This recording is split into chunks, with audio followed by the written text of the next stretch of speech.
by Behind the Start Line. Here we go, guys. Episode 10 in this one. Troy, how you feeling? 10 in. 10 Episode 10. 10. I'm feeling good. Yeah. I'm feeling really good. I mean, people continue to move. I see them out on the trail. It's getting fall season now. The weather's still holding in. So feeling good. I'm excited to talk to our special guest. I haven't talked to this guy in a while today, so it'll be nice to catch up and frankly just laugh pretty much. Yeah, we do have a really cool guest for us. It's definitely someone that most of you will recognize, so that's something to look forward to, but we'll get to that in just a few minutes. Right now, we're really excited to talk about the EQT Pittsburgh 10 miler and what's happening with that this year. It has been announced for a little while now that we're going virtual, but that's not a problem at all. In fact, we embrace it and we're really looking forward to it. So Troy, I know last year's 10 miler was groundbreaking in a lot of ways. The Pittsburgh themes, some of my favorites. I mean, I should list all of them because they're all favorites to me, but here's some that really stand out to me. Just the pickle mile, the fact that you had people, you're handing out pickles and pickle juice shots. Pickle juice shots, on the course.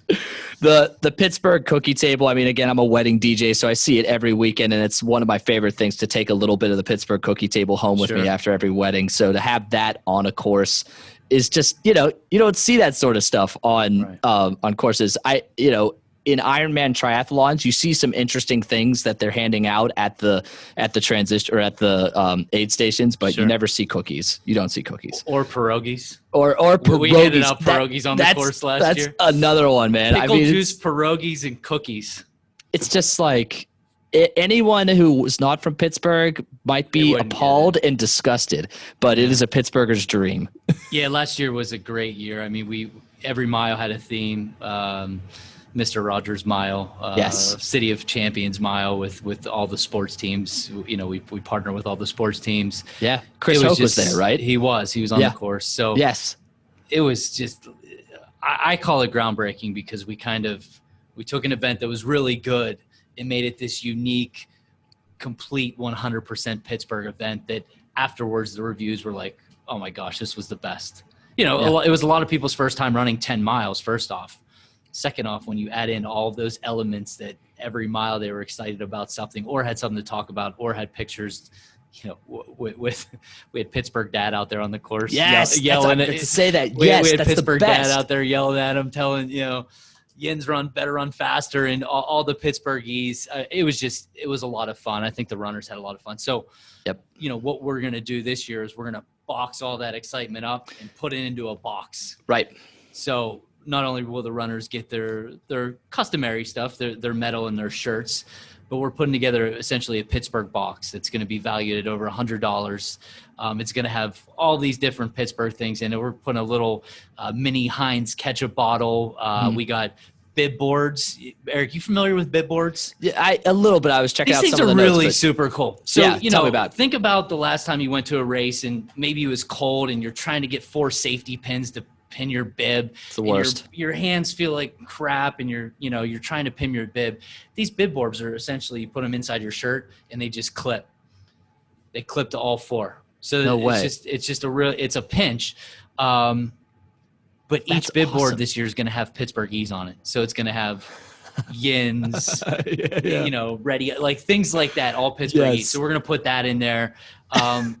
Dick's Sporting Goods, we're putting together a Dick's Sporting Goods Pittsburgh Marathon neighborhood water bottle by Noon. Noon's providing that. So you're going to have all the neighborhoods on this Pittsburghese bottle that people are going to be able to use. That's so cool. Really whenever they go on their runs. Makeshift finish line. We're putting together a finish line tape with a couple Sharpies so people can put whatever they want on that. So I can't wait to see the social media stuff come in from that. I think that'll be so cool. Because Fleet Feet is giving socks out. So this box is super cool. Our title sponsor, EQT, is doing one of the run buffs. That actually run buffs are coming in very handy lately, not just on your run, but everywhere day to day with the mask, keeping us safe. Absolutely. So, the team has done a great job of making the best out of these virtual events. And this is just another example. I mean, we're making the best. We already have over 2,000 people registered. So, people are excited, not just from the Pittsburgh region, really around the country. You know, I'm sure a lot of people that are from Pittsburgh or have been to Pittsburgh, you know, are registering. So it's exciting to see.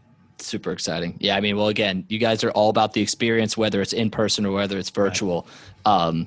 It's taking running and racing from, you know, getting up early in the morning and sweating to actually it being a real event, like a full-on experience every step of the way. And again, you guys have done a great job transitioning that into the virtual sphere. So I'm super excited. Like I said, I can't wait to see all the social media stuff pop up from this race. Yeah, there'll be some good posts for sure. Be really cool. Yeah.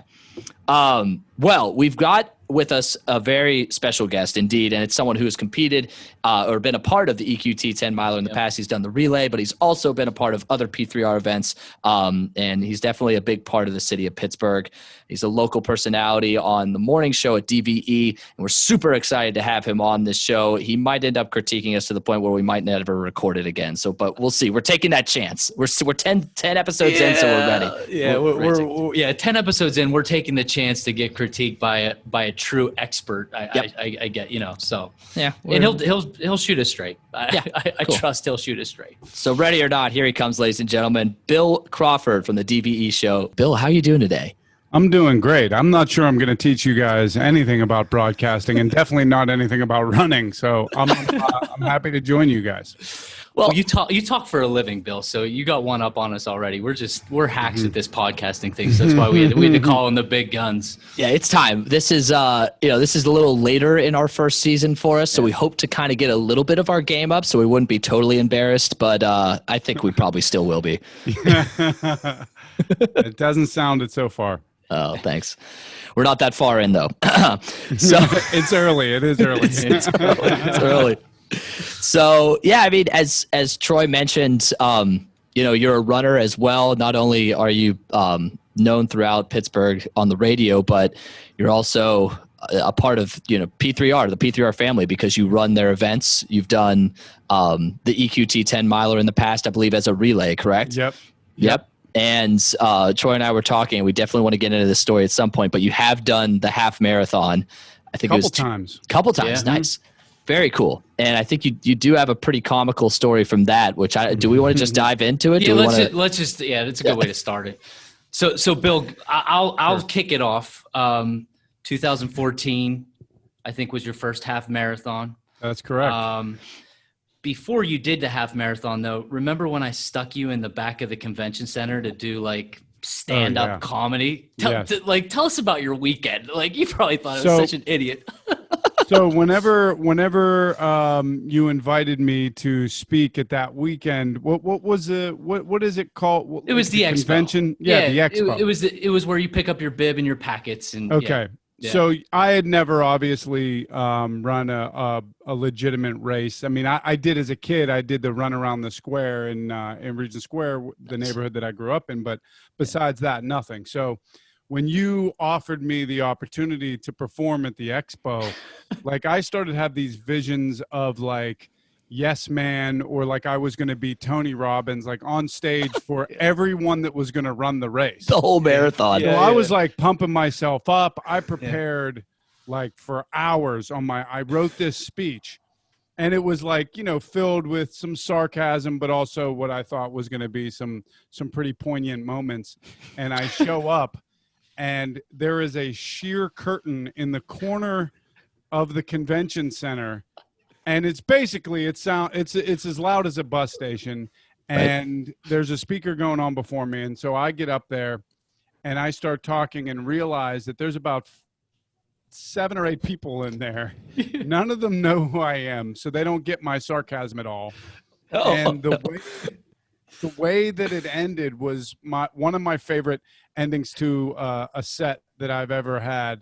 I basically said, listen, guys, I've gone from couch potato to what I believe to be a long distance runner, and I don't want to get ahead of myself, but I think I'm going to win this thing tomorrow. And absolute crickets. And then that was the end of my speech. So everybody just stood up and walked out of the room, and I was just like, oh my God. One of my friends, like one of my childhood friends, was there. And he was on the floor laughing like, this is probably not how you envisioned it, Bill. And I was like, it is not. It is the exact opposite, actually, of what I envisioned. I thought I was going to change lives. I felt so bad. No one cared. Bad. I'm like, we're not going to be friends anymore. So you did that on Friday afternoon, but you had a big weekend, a very momentous occasion for you. I mean, this was a big deal for you. I mean, you put a lot of time and effort into it. So jump into your first half. Okay, so just to backtrack a little bit, my friend that was there and saw me bomb horrifically in front of 8 people in the expo, had heard me talking about running my first half marathon on the radio, and we linked back up. Now, we had lost touch over the years, so we started doing these runs. And this is the great thing, to me at least, about running, is that there's this whole fitness and running community that I hadn't tapped into, and some of the people that I grew up with and lost touch with were in that community, and that was a way for me to sort of like rekindle a great friendship. Yep. So that was awesome. So me and him had trained the whole time, and he was really pushing me. So we run the race, and towards the end, he was kind of getting the itch to run a little faster. And I said, go ahead, you know. And so I'm finishing the race, and I'm coming down Boulevard of the Allies, which, for the record, is a lot longer of a street when you're running. Yeah. I saw the finish line and started sprinting up by the Liberty Bridge. By the time I got to, I don't know, one of the parking garages, I felt like my lungs were bleeding. Like it's still out there. Have I not crossed the line yet? It was so far. Yeah. And so whenever I cross the finish line, I stuck my chest out and act like I was breaking the tape. Yes. And people kind of like went crazy a little bit. And I was like, oh my God, like they get me, or I thought they got me. So the real reason that I did that was because I know that there's a video recording of everybody crossing the finish line. All you have to do is, look up your time, and you can get that video to show to your friends. And I thought, what better way to sort of show off my new running abilities than to send out a video to all my friends and family of me crossing the finish line. Breaking the tape, for a half marathon. So I look up my time, and there's nothing. And I'm like, what is going on? So I email the marathon people, and I'm like, hey, I checked my timestamp. Here it is. There's no video available. And they get back to me, and they're like, Mr. Crawford, we do apologize. A Kenyan gentleman was winning the full marathon at that time. And so you might have noticed that there was a lot of like cheering and things going on. A lot of excitement going on. All of our cameras were on him. Yes. And so I watched how he crossed.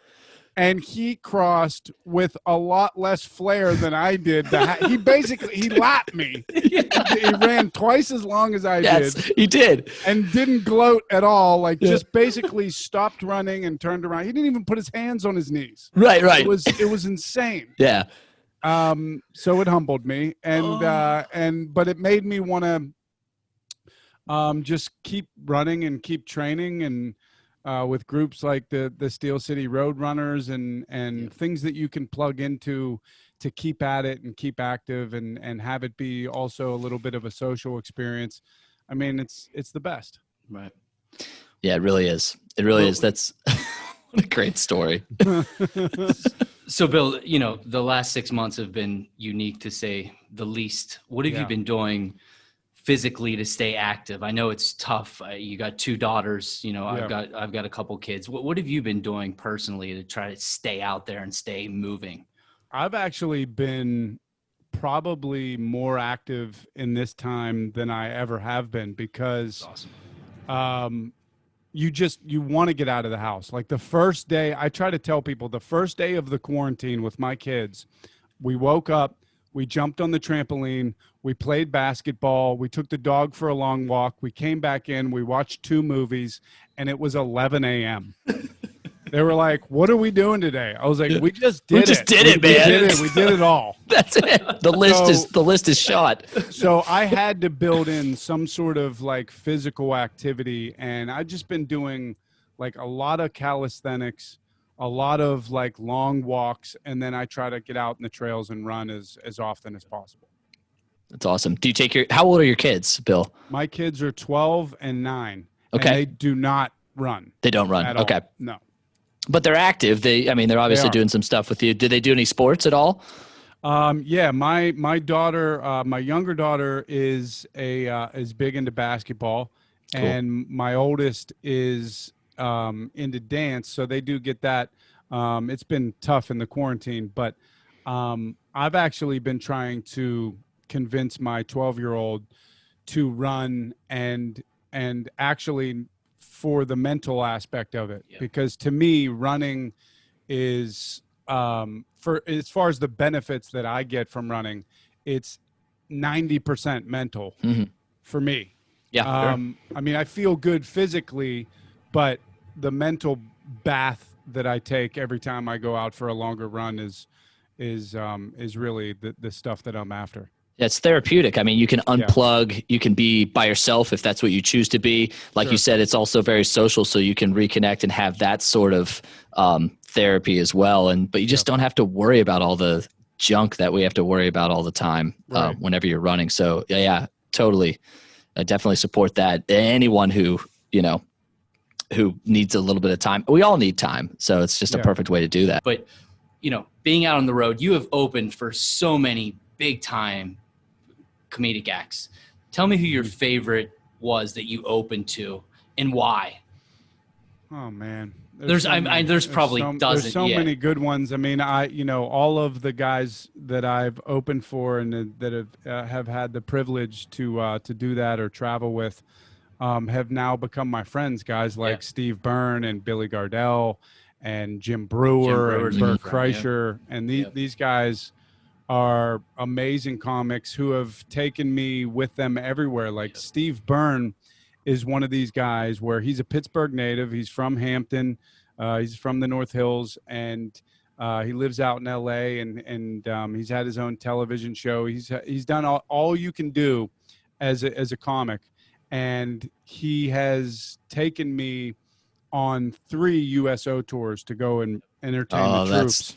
And that's cool. That's the best experience that I've ever had doing comedy. Not Sure. because it was the best setup for comedy. Like I didn't do as well as I usually do, but it, going and performing for the troops in Kuwait and Iraq and Jordan and South Korea and Japan.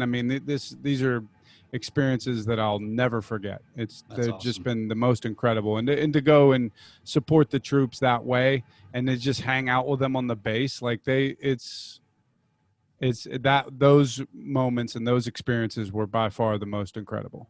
Awesome. Yeah, super rewarding, and you've worked so hard to get there, and it all started here in Pittsburgh. Tell me, Bill, where did you grow up in Pittsburgh? Because you're Pittsburgh native. Yeah. Which part? I grew up in Regent Square. That's right. You said that because you used to do the run around the square. Yep. Nice. I'm in the South Hills and loving it. Nice.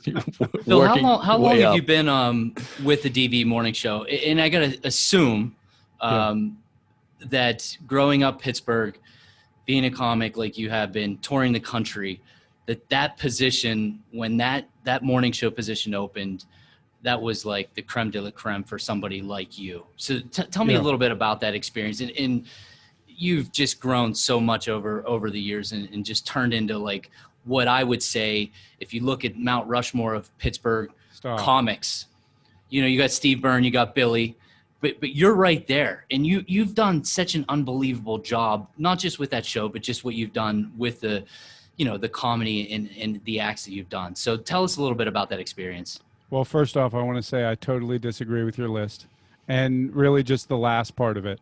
Who completes Steve and Billy? Who completes that in your book? I don't know. You're funny as hell, dude. I would have to put Dennis Miller up there. Yeah, I was going to say Dennis Miller. Guy. Yeah, although he never really came back after he achieved superstardom. Sure. Where Billy and Steve come back all the time, and they're true Pittsburghers. Yeah, right. So I don't know. I've been with DVE since 2012, and that was never the plan. I never had any, dream to do the radio. I mean, I try to tell people growing up in Pittsburgh and getting to be on DVE is a lot like growing up in Pittsburgh and getting to play for the Steelers. I mean, it's that kind of a staple. I mean, it's been number one forever. Yep. And I, I listened to Scott and Jimmy. I listened to Randy and Jimmy, and so to get to be on the show now is just a huge privilege, and it's brought so many gifts into my life, man. It's just a blessing to be able to stay in Pittsburgh and support my family from, just being silly and trying to joke around in the morning is a dream come true for sure. Talk a little bit about that lasting, like you just mentioned, DV's been number one for forever. I just looked at the ratings in August. Congrats, another 10 plus in the ratings. What is it with that lasting power? It's a classic rock station.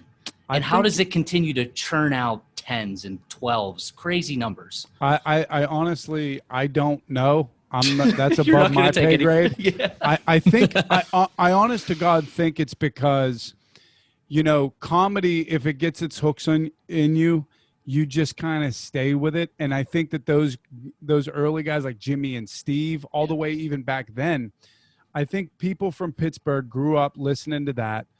And when you couple that with the classic rock they were playing, it's just like they're all lifers. Any DVE fan I've ever met is like, dude, I've been listening since, and then they say like, 1940. I'm like, it wasn't even a station back then. They're like, I know, but I was waiting. I had it tuned in.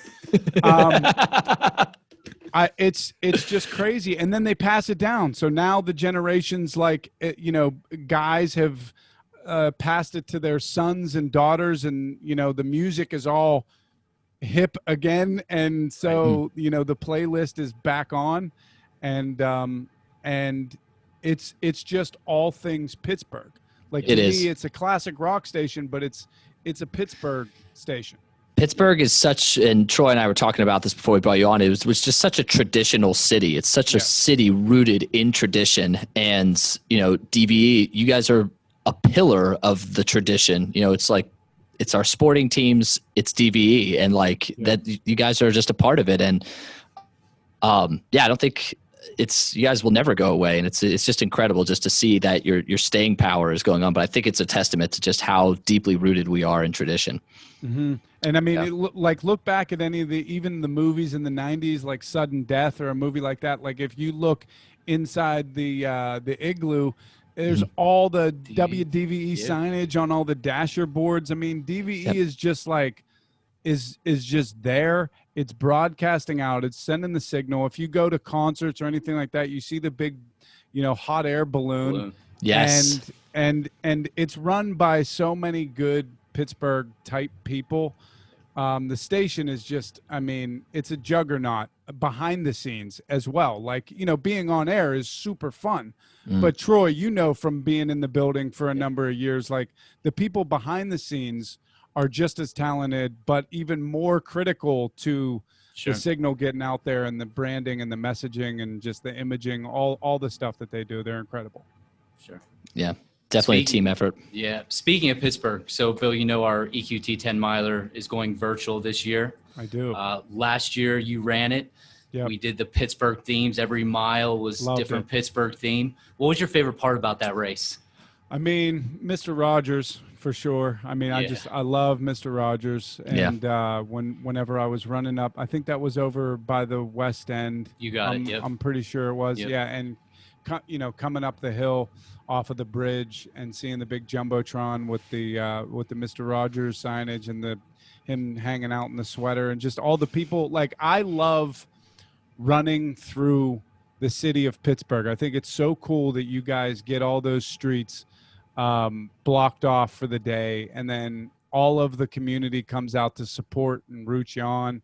And it sucks that we're not going to be able to do that live this year, but we're doing the next best thing. And I think it's still really good to get out of the house and to be able to run, even if it's not, with everybody shoulder to shoulder like we do in years past. Sure. Yeah. And in a way, and Troy and I were talking about this on an earlier episode, is that you can and it's not the same, but you can take your EQT 10 miler to your streets, to where you like to run, right. Into the part of the South Hills that's, best for Bill to run. And, it's tough out here, man. There's too many hills. Yeah. It is. Yeah. It's brutal. Yeah. And I don't know about you, but some places we're up here in the North Hills and there's just not many sidewalks either. So there's not always the safest places to run. You've got to find these like puzzle routes through neighborhoods, and it's not that easy, but Bill, where are you going to run your 10 miler at? I saw that you're registered. So thanks.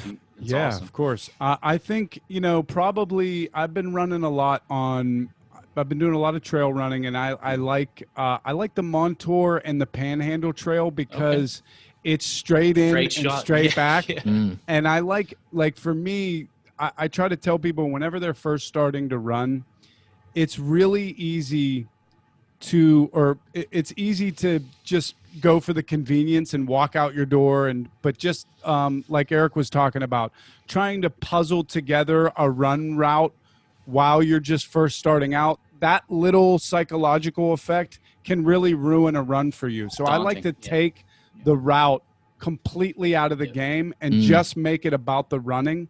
So I like to eliminate like hill, everything, and just make it like, let me just run and go off into my mind and get into my body and just run 5 miles in, turn around and fly 5 miles back. And that's what's worked for me. So I'm probably going to run in one of those two trails. Awesome. Yeah. There's something cool about that. You're totally right, Bill. Anytime I go and I travel to like a new city with family or something like that, and I want to get a morning run in, every once in a while I'll take the time to do like a map my run, but then I find myself like looking down at my phone whenever I'm on my run. I don't want to do that. And so the best out of town runs I've been on is I'll just hop out the door and I won't even think about where I'm going, but I'll just go straight and turn around and come right back.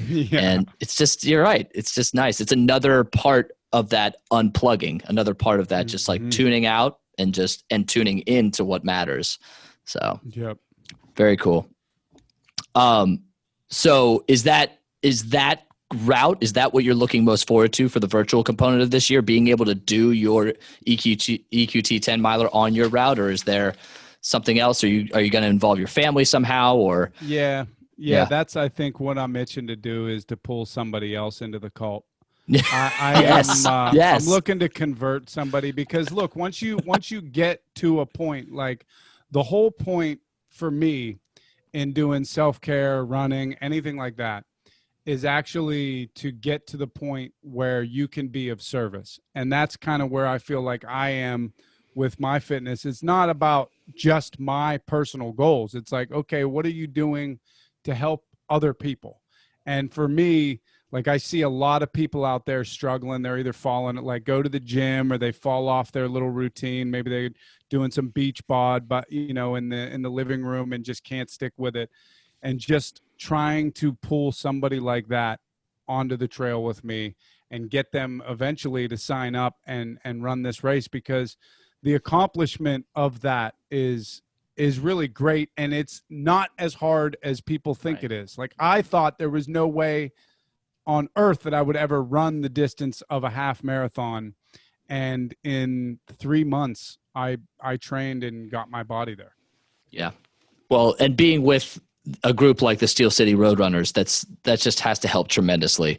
They keep you on track. They make it fun, being able to be in a group and a crew of people like that. And they also just have it down with the paces. They just have the experience. So, Funny story about that. The first time I ever ran with the Steel City Roadrunners, I showed up, and there was, in the parking lot, basically you register and you say the distance you want to run and the pace you think you're going to run it at.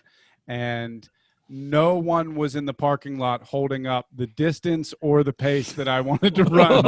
Like, I'm trying to run 2 miles at 13-minute pace. They're like, listen, you're last, and there's no map. And you can just good luck. Run with us until you can't, and then turn around. And thank God, there were two very lovely pregnant women who were basically running my pace. They're at your pace and your distance. Yeah.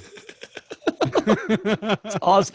But you went from that to being able to complete a half marathon in 3 months. Yeah. Everybody has to start somewhere, and that's just it's a perfect example of it. And also another thing that I want to just bring up quickly is that, there's, say, mentally you're not there yet, or you feel like you can't make the jump. Certain books that I read put me in the mind frame and changed really what I think about fitness. There's this book called Slow Burn by an ultra marathoner, Stu Middleman. And he just talked about, just not trying to force things. Like in our culture, everything is like, go hard, super hard, do P90X. And people end up like burning themselves out before they even get started, or injuring themselves. Like all you're trying to do is raise your heart rate and breathe more. So that might be when you first start, just walking, walking briskly. That might be all that you do for 20 minutes, 30 minutes. And then you just keep gradually doing that, and your body just naturally starts to excel. And then all of a sudden you're jogging, and then you're running, and now you're doing a 8.5 minute pace on a 4-mile run. And it's just, that's how it happens. And sometimes a book can really spark that change in how you think about things. Yeah. Slow Burn. That's the perfect title for it. It's really just, it's more about consistency and doing what you need to do to keep your body in shape enough to remain consistent. And you'll get to where you want to get at some point. It'll happen. Right. Yeah. Very cool. So Bill, being such a big part of Pittsburgh for so long, and we've been talking about traditions and how much of a traditional town Pittsburgh is. What are some of your favorite Pittsburgh traditions? Oh, like places to eat, or what are we talking? I mean, that's here? cool. We can talk about that, but I mean, Yin's got a regatta. That didn't happen this year, but that's a Pittsburgh tradition. That's pretty funny. Definitely. I mean, I love it all, dude. Anything Pittsburgh is, I'm just a fan of. Like, I love going down to the Strip District on Saturdays, like the weekend, traditionally of a home game, where it's just buzzing down there, and you can just smell sausage and cigars, and and just hear the crackling of Yinzer voices talking about who's going to blow it up this weekend. I love. I love, the point, and how like it turns into a Yinzer bird bath in the middle of the summer, and you got to tell people to get out of there in their jean shorts. I love it all, man. Honestly, I love the 446 bridges, every single one of them. There's a lot of them. There's one about every 10 feet, but I love them all. Even though they're all under construction. I love them all. Right. We love our construction just as much as we love our Steelers. Right. So I got to ask you this, because I spent some time out in Los Angeles as well. And I was there for about 6 years, and I knew all along from the day that I left that I was going to come back to Pittsburgh. Was that the same for you, Bill? Did you know that it was just a matter of time? Hey, I don't know. I was out in LA as well, and I kind of liked it out there. I liked the vibe, But yeah, my home is here. What I wish I could pick up everybody from here and just take them out to LA, which would be really funny. Just for like a fish out of water kind of experience. But my family wanted me to come back here. And when I had a very, I don't know, I didn't always love Pittsburgh as much as I do now. I had, I grew up on the East End, and I went through some pretty rough trials and tribulations, and now it's a total renaissance. I mean, it's beautiful downtown. You can go to so many different places, but when I grew up, it was kind of like Game of Thrones. Like, it was whatever quadrant you were from, that's where you stayed. Like, people in the East stayed in the East. If you're from the South, you stayed in the South. Well, that's a good metaphor to essentially the running community too, Bill. If you think about it, 10, 15 years ago, it really wasn't a running community here. The trails weren't built, and now I can look out my window now, and I'll see people running within every 5 seconds, running on the trails. The parks are so much beautiful. And another thing is that, I tell Eric this all the time. I can look out my window within 5 minutes every day. If it's a nice day, I'll see a Pittsburgh Marathon shirt. Yeah. So that's kind of how the marathon is kind of taken off too, with the renaissance of the actual city. More people want to come down. They want to run around the trails. They want to run around the rivers. And I think that's a good point, is that, 20 years ago is a lot different from 2020 right now. It's connected. It's totally connected. Yeah. And I when I first started running, I was keeping a journal of my runs on DVE's website. and one of the entries was, "I am who I thought I hated, and I think I love it."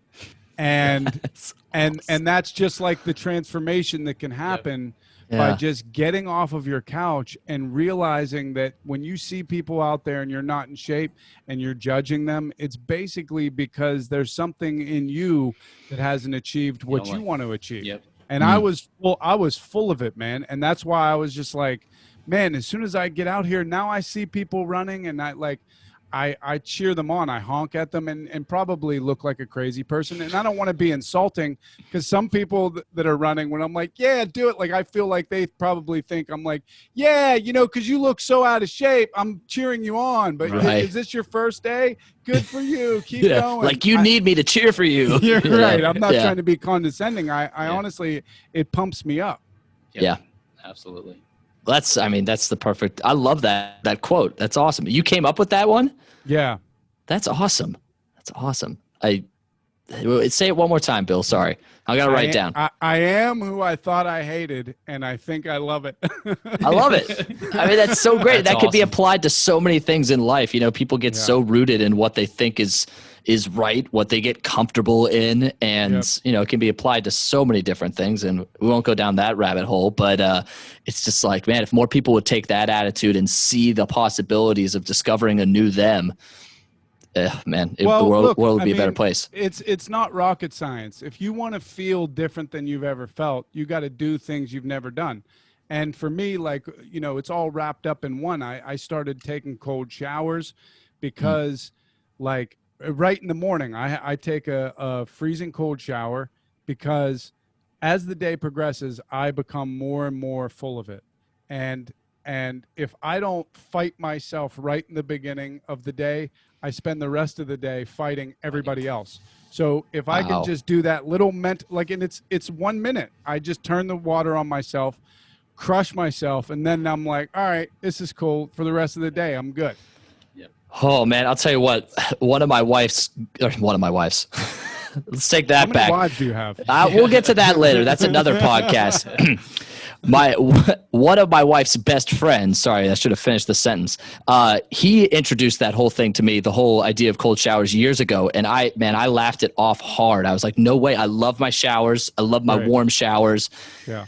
But man, that you just inspired me, Bill. I might have to give it a shot. I don't know. Troy, is it something you might take on? No. See, I'm not there yet. That's the way I thought too. Well, no, listen. I'll just fight people for the rest of the day, Bill. Look, I'm fully aware. You gotta be really at the end of the rope to try it, because you have to be so sick of feeling the way you feel, or that you're willing to do anything to change it. Yeah, that's where I was. So that's why I started doing it. I was just like, when you wake up and you do the morning show, you're burning the candle at both ends. You're staying up late to watch some sporting event, and then you have to be up at the crack of dawn to talk about it. Yeah. And if you don't have some kind of edge or routine, you're just getting dragged behind a boat the whole week. And I know everybody has probably shades of that experience with kids or with your work. You're stressed out, you can't sleep, you're up early, and then when you're tired, you're the worst version of yourself. And so for me, it was just like, I need to do what I want to do and do what I'm saying I'm going to do. And that's just you'll always hear these Navy SEALs that are like, make your bed. It's the same thing. Right. So if you don't want to do cold showers, try making your bed. I'll try making my bed tomorrow. There you go. Making my bed tomorrow. That'll be more up your alley, Troy. Yeah, there we go. You can stomach that one. Oh my gosh. Yeah, it's all about discipline. It's all about just not getting soft. That's it. That's right. Well, Bill, thank you so much for taking the time out of your busy schedule to join us on the podcast. I appreciate it. I'm not busy, man. I have no schedule going on right now, guys. It's a pandemic. I tried to keep that illusion up where I'm like, oh, guys, I'm booked. I have nothing. So yeah, we meant to ask this. What is being a big time radio broadcaster look like? What's the obviously you're at home, what's that like? Is it harder? Do you enjoy not having to drive into the station? Yeah, you can't beat the commute. Yep. The commute is really nice down the hall, but it's you lose a lot. The radio is we kind of thrive being in the same room with each other, right? And so I miss everybody terribly in that way. But it's more efficient and from a work standpoint. I mean, as soon as we're done with the show, I could, immediately start prepping for the next day and doing some writing and kind of section off my day and figure out where there's little pockets. I mean, I'm much more efficient, but it's not, I don't know. I mean, the show is still quality because everybody on the show is really good at what they do. But I still think that there's something missing. I mean, we can't have our guests in studio, which is a big part of it. Yep. Yeah. No comic is touring right now. So if we do an interview with a comic, it's like we're doing right now through Zoom. Which is still good to connect, but it's not the same. It's not the same. No. Yeah, I mean, and it's just a testament to how events are going to be eventually when we get back. This is not going to be the normal forever because we as humans just need to be in the same room as each other. That's just life is better whenever you can actually shake someone's hand. And yeah, Bill, we've got one question that we have to ask you. It's the final one, and we ask all of our guests this question. And yeah, you can see it. You can see. I'm nervous. You're nervous. You should be. You'll be fine. I think you'll be fine because it's although you seem like an open book, so it might be harder to dig around for something. We need to know what's the one thing that we as listeners don't know about Bill Crawford. What's like the big surprise, your secret? Oh, I don't know. That's a tough one. Right. I honestly, here's how I am. My parents call me quite often, at least once a week. And they're like, do you have to tell everything? Cause I just share it on the air and then I think about it later. What's something that people don't know about me? Yeah. I think particularly as a comedian too, cause you bring all of your life, your life stories on to the performance. Yeah. I mean, I love old classic movies that people put I mean, I love Rambo and everything, but I'm talking about way back, It Happened One Night and Casablanca. Yeah. And all those, those early films, Sunset Boulevard. Yes. And I love William Holden and Humphrey Bogart and those old time actors, Clark Gable. Very cool. Nice. So that's something that maybe people don't know. Yeah, absolutely. It's not every day you walk into someone's living room and see, the Maltese Falcon on their DVD shelf or something like that. So that's cool. Nice, that's a good one. Dude. You got a Humphrey Bogart movie. There we go, man. I'm telling you, I was a film studies major at Pitt, so I got a little bit of it there. Yeah. I went out to LA for film for a little bit. So. Oh, really? Okay, then I realized what that was all about, so I came home. Well, that's kind of how I got into old movies. My roommate in college was a film major, and he got me into all these movies. The first movie I ever saw, old movie I ever saw, was The Big Sleep.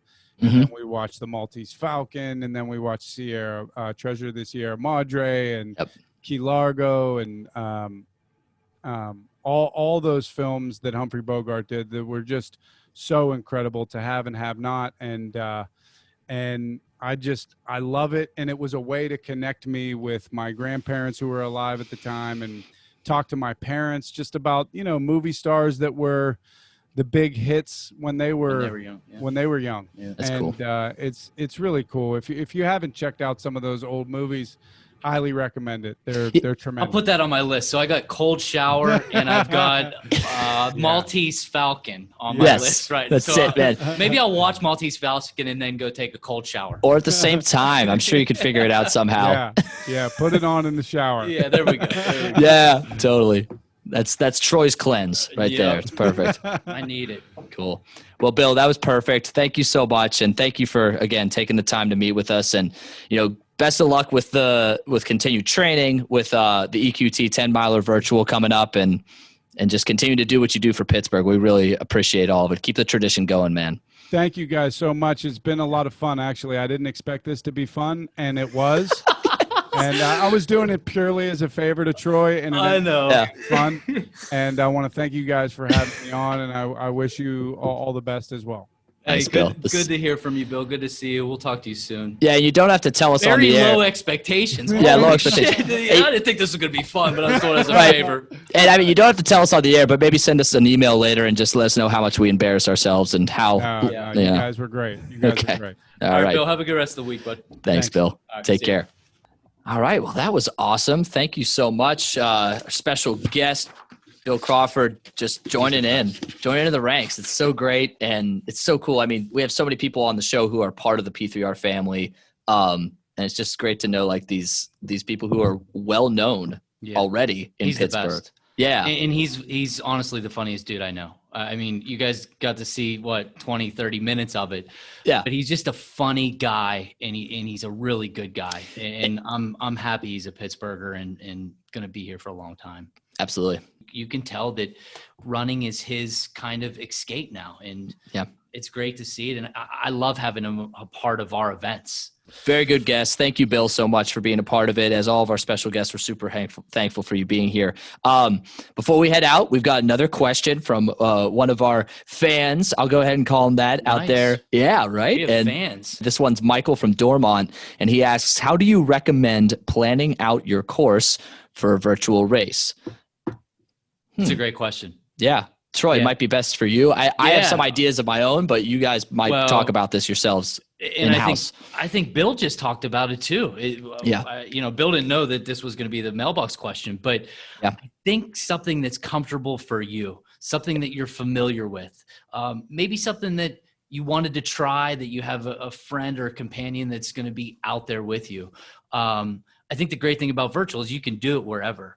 Mm-hmm. So you got to make sure that you have the right resources, somewhere you're probably familiar with, and just have fun. I mean, that's the cool thing is that, the 10-miler course is awesome. I mean, the 10-miler course is essentially the half marathon course backwards. You run through a lot of great areas. You finish downtown. So we're going to miss being at the live course this year, but like Bill said, he's going to be out on the trail or the panhandle, along the river downtown is a good way to get it in. Mm-hmm. I think another thing to be really, let's make sure we're safe about it too. Yeah. I don't want to see, hundreds of people running over the West End Bridge. Right. You know what I mean? Like if you do run on the sidewalk and be safe. Sure. But there's a lot of portions of that 10-miler course that we would not recommend. You can go on our website. We have a couple 10-mile courses mapped out. But I think being comfortable with your surroundings, I think being comfortable with where you're doing the 10 miles at is important. Or I'm saying 10-miler, even for your local, for your virtual 5Ks. Yep. And so the question is, how often do we get the chance to run our own course? So I would absolutely say make it something that you love. Maybe like you said, Troy, bring a friend along and introduce them to one of your favorite courses, one of your favorite places to run, and make that your course. Absolutely. So that's cool. All right. Thank you so much, Michael from Dormont. And as always, Michael will be receiving one of our 4Run2 shirts for tuning in and for being a fan. Thank you so much. Guys, if you're out there and you have a question or even just a shout out that you want to send to us that we can shout out on an upcoming episode, please send them to our mailbox at behindtheline@p3r.org. Again, behindtheline@p3r.org. Keep in mind, you can also check in with us at any time online or any of our social media platforms at Run with P3R. That's at Run with P3R. And the P3R gear store as well. You can always check out at p3rstore.com. So plenty of places to get involved with us and behind the start line. This is it. It's almost like a little bit of a wrap. Yeah, it's a wrap. It's almost a solemn moment, but I think it's a hopeful moment. This is the last episode of our first season, you guys. So Troy, congrats. Kudos. Yeah. Kudos. Yeah, Kudos we made to it. You too. Good job. We made it through season 1. Season 1, 10 episodes. Super excited that it's in the can, so to speak, now. And we're going to take a little bit of a hiatus from now until a little early 2021. We'll be back for you guys. But there are going to be some little surprise podcasts, some little surprise appearances from us in between now and then. So just please keep your eyes and your ears tuned in to @Run with P3R. That's the best place to find out when and how we're going to be broadcasting these newer podcasts. Well, thank you for having me, Troy, and thanks for being a part of this. And yeah, this is awesome. All right, guys, and thank all of you for listening and for being a part of our podcast. You guys are incredible. Please keep up the great work out there. Continue to do what you do to inspire us and everybody in the Pittsburgh community and beyond. Have fun and keep moving.